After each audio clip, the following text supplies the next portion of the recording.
बताइए जर्नी कितनी, क्योंकि हमने देखा कि आप रोई भी है, हंसी भी है, गुस्सा भी हुई है, तो थोड़ा सा बताइए कैसी रही है आपके लिए जर्नी। पहले तो ये मेरा सबसे पहला रियलिटी शो था। तो जितनी मेरी नॉलेज है रियलिटी शो में सब रियल होना चाहिए। तो मेरे जितने भी इमोशंस थे, रिएक्शंस थे, प्यार था, गुस्सा था, सब रियल था, सब ऑन द स्पॉट था। तो ऐसी बहुत सारी चीज़ें हुई जो मैंने खुद में एक्सपेक्ट नहीं की थी कि मुझ में से ऐसी चीज़ें निकलेंगी। लेकिन I am very thankful to the producers Ekta of course कि उन्होंने मुझे लिया इस शो में, क्योंकि इस शो के ज़रिए, इस जेल के ज़रिए मुझे मेरी पर्सनालिटी की ऐसी ऐसी साइड्स दिखी, ऐसी साइड्स समझी जो शायद मैं रियल लाइफ में नहीं समझ पाती। So it was a fab journey. Right. और जब आपको पता चला कि मुनवर ये जीत चुका है, तो क्या रिएक्शन था आपका, अगर और उनके साथ क्या बातचीत हुई, कुछ बताया अगर उस बारे में। मुझे पता था कि वो ही जीतने वाला है, क्योंकि 24 घंटे 10 हफ्ते उसके साथ उठना बैठना, रोना सोना, गुस्सा, सब कुछ। तो उसकी जो लाइफ रही है इसके पहले, वो जानने के बाद मुझे ये लगा कि भाई इस शो का विनर तो यही होना चाहिए। ऐसा मैं क्या लगा आपको, क्या मतलब कुछ क्या बताइए। खास बात थी। क्या खास उसकी बात थी जो मुन्ना की? उसकी जो बैक स्टोरी है, उसकी जो स्ट्रगल रही है, जो जो उसने झेला है, which has been extremely unfair. तो आई थिंक उसके लिए एक रिवॉर्ड मिलना कि तुमने ये सहा है, लेकिन अब ये लो तुम्हारा रिवॉर्ड, क्योंकि तुम वो सब सह के यहाँ तक आए हो। मुझे लगता है कि वो एक मेन रीज़न था। सेकेंडली, जिस शिद्दत से और जिस गुस्से से और जिस तरीके से उसने सारे इमोशंस दिखाए, मुझे लगा कि मैं मेरे दोस्त के लिए खेल रही हूँ और मुझे उसके लिए खेलना चाहिए। आई नो कि ऑब्वियसली मेरे फैंस चाहते थे कि मैं मेरे लिए खेलूँ, लेकिन this show is dedicated to Munawar Faruqui. लेकिन आपका थोड़ा रोमांस भी निकला, मुनावर के लिए प्यार झलका, लेकिन उन्होंने थोड़ा सा मतलब रेस्पेक्ट नहीं दिया। लेकिन उसके बाद कंगना जी ने किया, तो क्या कहना चाहोगे इसके लिए? मैं ये नहीं कहूँगा कि उन्होंने रिस्पेक्ट नहीं किया। मुनव्वर ने मुझे पूरे शो में एक्चुअली बहुत रिस्पेक्ट दिया है। वो अपने दायरे में रहा है, कभी भी उसने लाइन क्रॉस नहीं की है।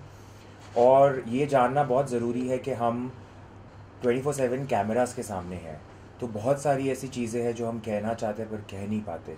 और सबसे बड़ी बात मैं ये कहना चाहूँगी कि जब कोई लड़का या लड़का लड़की एक दूसरे को अफेक्शन दिखाते हैं, उसका मतलब सिर्फ एक ही नहीं होना चाहिए। आप जानते हैं कि चिराग मेरा जो फ्रेंड है वो भी आया था मेरे फैमिली वीक में, तो उसके लिए भी जो मेरी अफेक्शन है वो अफेक्शन है। उसका मतलब ये नहीं कि हम शादी करने वाले हैं, उसका मतलब ये नहीं कि वो मेरा बॉयफ्रेंड है। तो वैसे ही मुनव्वर के लिए भी है, जो मेरी अफेक्शन उसके लिए है, उसको एक लेबल देना ज़रूरी क्यों है? अभी आप देखो तो जो ब्रो कोड होता है, 7-8 लड़के तो इतने अच्छे दोस्त रहते हैं, एक दूसरे के लिए कुर्बानियाँ देते हैं, एक दूसरे के लिए लड़ते हैं, उनमें तो कभी ऐसे टैग नहीं लगते। तो जब एक लड़का लड़की के बीच वैसा रिलेशन हो, तो उसको लेबल देना क्यों ज़रूरी है? तो विच इज़ आई फील कि मेरा और मुनव्वर का जो रिलेशन है वो इतना स्पेशल है, एटलीस्ट मैं मानती हूँ बहुत स्पेशल है, वो भी मानता है। तो जब वो शो जीता, जीतने के बाद मैं उसकी गर्लफ्रेंड से मिली, मैं उसके घर पे गई, बातें हुई, उसकी बहन भी थी। तो I know that my friendship with him is forever. उनकी गर्लफ्रेंड से आपने बात की, क्या क्या बात हुई उनकी गर्लफ्रेंड से, कुछ अगर आप बता सके तो।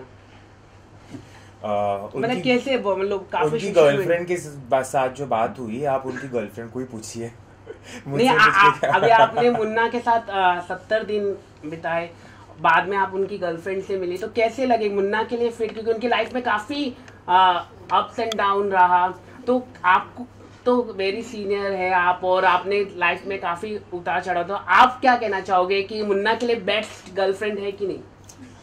मैं बस चाहती हूँ कि मुनव्वर खुश रहे।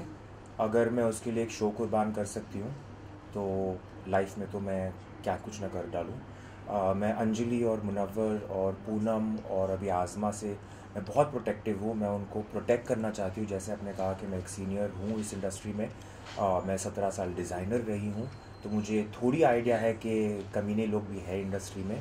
तो मेरे लिए ये सब मेरे अपने हैं, तो मैं बहुत प्रोटेक्टिव हूँ इनके बारे में। तो कोई इनको हाथ भी लगाए तो मैं काट दूँगी। और पायल के साथ किस तरह की बॉन्डिंग रही है? हमने देखा कि पहले से लेकर लास्ट तक आप लोगों की जमी नहीं पायल के साथ, तो क्या कहना चाहेंगे? आई थिंक पायल के लिए मैं बस इतना कहूँगी कि all the best for your life and stay out of my life. Okay, और घर से बाहर आने के बाद किसके साथ कांटेक्ट में रहने वाली है? ऑफ कोर्स पायल के साथ तो आपने ऑलरेडी बोल दिया, और किसके साथ कांटेक्ट में रहने वाली है? मैं जैसे मैंने कहा मुनव्वर, पूनम के साथ तो रोज़ बात हो रही है, अंजलि के साथ रोज़ बात हो रही है, आज़मा के साथ भी रोज़ बात। तो आज़मा for me out of all of them, आपने सब ने मेरी बाकी सब के साथ तो दोस्ती देख ली, प्यार देख लिया, लेकिन आज़मा के साथ नहीं देखा था। तो आज़मा के साथ आई थिंक मेरी फ्रेंडशिप एक यूनिक फ्रेंडशिप बन चुकी है। और आज सुबह ही उसने मुझे कॉल किया और बोली कि मुझे तुम्हारी बहुत याद आ रही है, जैसे सुबह तुम चाय देती थी हम सबको।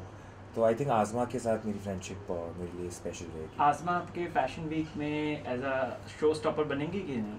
मैं चाहती हूँ कि आज़मा को एक चांस दिया जाए, not as a show stopper but as a model. मैं दुनिया को ये बताना चाहती हूँ कि तुम्हारी साइज़ कुछ भी हो, शेप कुछ भी हो, रंग कुछ भी हो, आइडेंटिटी कुछ भी हो, तुम एक मॉडल बन सकती हो। क्योंकि बहुत सारी ऐसी लड़कियाँ और लड़के हैं जो मॉडल बनना चाहते हैं और उनको लगता है कि या तो उनकी हाइट कम है, या तो उनका फेस ऐसा है, या तो उनकी बॉडी वैसी है, इसलिए वो बन नहीं पाते। तो मैं आज़मा को एज अ मॉडल डेफिनेटली लूँगी, बिकॉज मैं चाहती हूँ कि दुनिया को भी देखने मिले कि ऐसे भी मॉडल्स होते हैं। लॉकअप को कितना मिस कर रही है आप? मैं लॉकअप की टीम को बहुत मिस कर रही हूँ, जिन्होंने मुझे बनाया है, जो हम पे 24/7 नज़र रखते थे, मैं उनको बहुत मिस कर रही हूँ। लॉकअप में मैं खाना बनाना मिस कर रही हूँ, क्योंकि मुझे याद है कि मैं पहले 4 हफ्ते किचन में गई भी नहीं थी, किसी को पता भी नहीं था कि मैं खाना पका सकती हूँ। लेकिन लास्ट 6 हफ्ते मैंने इतना खाना पकाया है, इतनी चाय बनाई है सबके लिए, तो मैं वो बहुत मिस कर रही हूँ। ओके, और आगे क्या होने वाला है? अभी जो है बहुत सारे रियलिटी शोज और भी आने वाले हैं, तो क्या रियलिटी शोज की तरफ जाने वाली है या फिर बैक टू डिज़ाइनिंग? डिज़ाइनिंग मेरा पहला प्यार है, वो तो हमेशा रहने वाला है। बट जैसे मैंने शो पे भी कहा था, सायशा का पहला साल है, तो मुझे देखना है कि इस डायरेक्शन में क्या अपॉर्चुनिटीज़ आते हैं, मैं किस डायरेक्शन में जाती हूँ। अभी एक्टिंग और डांसिंग एक ऐसा भूत है जो सब में होता है, मुझ में भी है। तो मैं सोच रही हूँ कि क्या करूँगी, लेकिन मुझे करना तो है, करके तो रहूँगी। अभी आप इतनी बड़ी स्टार बन गई है, तो क्या फीलिंग आती है जब स्टार बनकर? कैसी फीलिंग आ रही है आपको? मेरे दिल में पहले से स्टार थी, तो मेरे लिए तो सेम फीलिंग है। बट लेकिन अब तो मीडिया कवर कर रहा है, जहाँ आप जा रहे हैं वहाँ आपके पीछे पीछे आ रही मीडिया, तो कुछ तो अलग हुआ है ना लाइफ में फैंस का। मैं एक चीज़ कहना चाहूँगी, मैंने इंटरनेशनल फैशन शोज़ किए हैं, थोड़े बहुत इंटरनेशनल सेलिब्रिटी के साथ जो कनेक्शन हुआ है, उसके आगे मैं एक चीज़ कहना चाहूँगी, जो हमारी इंडियन मीडिया है, जो हमारे इंडियन फैंस है, वो इतने स्पेशल है कि उन जैसे दुनिया में कोई नहीं है। क्योंकि जिस तरीके से वो आपको ऐसे समेट के हक करते हैं, वैसे पूरी दुनिया में कोई नहीं है। तो मेरा जो रिलेशनशिप अभी इस इंडस्ट्री से जुड़ गया है, the television and the film industry, उसके थ्रू मुझे आप लोगों की एक लाइफ भी देखने मिल रही है, जो मैं एंजॉय कर रही हूँ ऑफ कोर्स, और मिलते रहेंगे अभी। राइट, और इन फ्यूचर किसके साथ काम करने का प्लान है? क्योंकि ऑलरेडी कंगना के साथ तो आपने काम कर लिया, लेकिन ऐसा कोई ड्रीम एक्टर है जिसके साथ काम करने का, मतलब ऐसा कोई ड्रीम हो? मुझे अब लग रहा है कि धाकड़ रिलीज़ हो रही है, तो मुझे ऐसे लग रहा है कि काश मैं धाकड़ में होती, कंगना के साथ थोड़ी एक एक्शन सीक्वेंस वाला कुछ होता। So I hope that Kangana is watching and Kangana मुझे अपनी मूवी में कोई एक्शन का रोल दे दे, या तो एक रोमांटिक मूवी बनाए कंगना जिसमें मैं हूँ संजय लीला भंसाली के साथ। I hope to one day do an item song for him because he is so unique. Salman ji के साथ कुछ काम करने का मन है, देखते हैं। इसका मतलब बिग बॉस। अब बिग बॉस का आपको तो पता ही है, बता नहीं सकते अगर कर भी रहे हैं तो, लेकिन लेट्स सी। और क्या मैसेज होगा जो फैंस आपको देख रहे हैं, जिसने इतना प्यार दिया, इतना अच्छा रिस्पांस मिला आपको बाहर आने के बाद?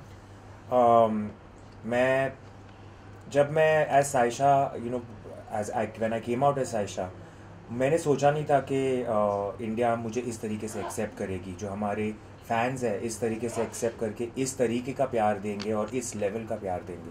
तो I have to say hats off to India and to its fans, to its people, because जिस तरीके से वो एक्सेप्ट करते हैं। मुझे याद है सनी ने भी ये बात कही थी, सनी लियोनी मेरी फ्रेंड है, उन्होंने भी ये बात कही थी कि इंडिया ही एक ऐसा देश है जहाँ पे सब एक्सेप्ट कर लेते हैं। और बहुत प्यार करते हैं। तो आई डेफिनेटली फील के मेरे इंडिया की जो फैंस हैं वो बहुत स्पेशल है, और thank you so much for making Saisha. Thank you thank you so Thank you, much. thank you so much. My pleasure.